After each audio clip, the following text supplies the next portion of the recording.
Hi everyone, எல்லாருக்கும் வணக்கம். Welcome to my channel மன்சட்டி which means mud pot. இன்னைக்கு நம்ம சேனலில் செய்ய போகிறது ஆப்பிள் பனியாரம். எஸ், டிஃப்ரெண்ட்டான ஒரு ரெசிபி. ரொம்ப டேஸ்டியாக இருக்கும். இது செய்கிறது கூட ரொம்ப ஈஸி. ஒரு 10 மினிட்ஸில் செஞ்சு முடிச்சிடலாம். உங்களுக்கு கண்டிப்பாக பிடிக்கும். இது எப்படி செய்கிறதுன்னு பார்க்கலாம்.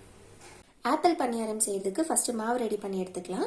அதுக்கு நான் 1 கப் அளவுக்கு கோதுமை மாவு எடுத்திருக்கேன். அது கூடவே 1/4 கப் அளவுக்கு ரவை சேர்த்துக்கலாம்.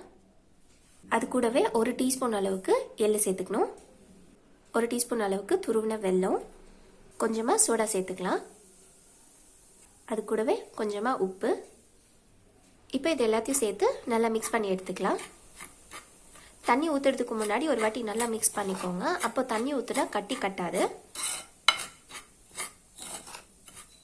இப்போ இது கூட ஒரு 1/2 கப் அளவுக்கு தண்ணி கொஞ்சம் கொஞ்சமாக சேர்த்து நம்ம மாவு ரெடி பண்ணி எடுத்துக்கணும். தண்ணி கொஞ்சம் கொஞ்சமாக சேர்த்துக்கோங்க. ஒரே வாட்டி தண்ணி சேர்த்துட்டிங்கன்னா கட்டி கட்டிடும். பாருங்க, பனியாரம் பேட்டர் ரெடி ஆயிடுச்சு. இந்த அளவுக்கு திக்காக இருந்தால் போதும். கட்டி இல்லாமல் கரைச்சி எடுத்திருக்கேன்.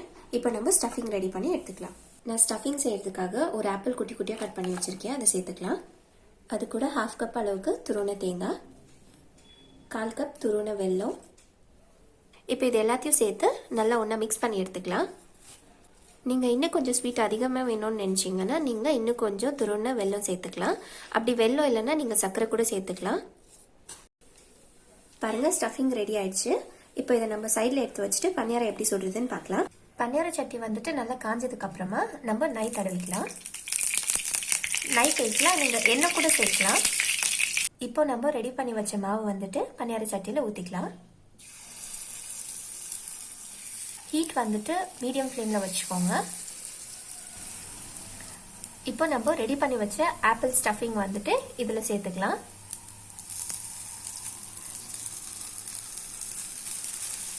ஸ்டஃபிங் எல்லாம் உள்ளே வச்சதுக்கு அப்புறமா இது மேலே இன்னொரு லேயர் வந்துட்டு மாவு ஆட் பண்ணிக்கணும்.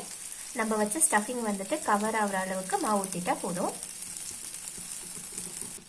இப்போ நம்ம மூடி போட்டு 1 நிமிஷம் வேக வைக்கணும். வெந்ததுக்கு அப்புறம் தான் நம்ம திருப்பி விட முடியும். பனியாரம் வந்துட்டு 1 மினிட்டா நல்லா வெந்துட்டு இருக்கு. இப்போ மூடி எடுத்துடலாம். மூடி எடுத்துட்டு எல்லா பனியாரமும் இன்னொரு சைடு திருப்பி விட்டுடணும்.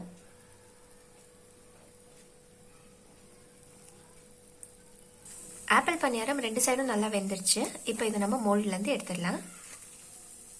ஆப்பிள் பனியாரம் ரெடி ஆயிடுச்சு. இது ஒரு டிஃப்ரெண்ட்டான ரெசிபி அண்ட் ரொம்ப டேஸ்டியாக இருக்கும். உங்கள் எல்லாருக்கும் கண்டிப்பாக பிடிக்கும்னு நினைக்கிறேன். பிடிச்சிருந்ததுன்னா மறக்காமல் லைக், ஷேர் அண்ட் காமெண்ட் பண்ணுங்கள். அப்படியே சப்ஸ்கிரைப் கூட பண்ணுங்கள். வேற ஒரு ரெசிபியோட பார்க்கலாம். Until then take care.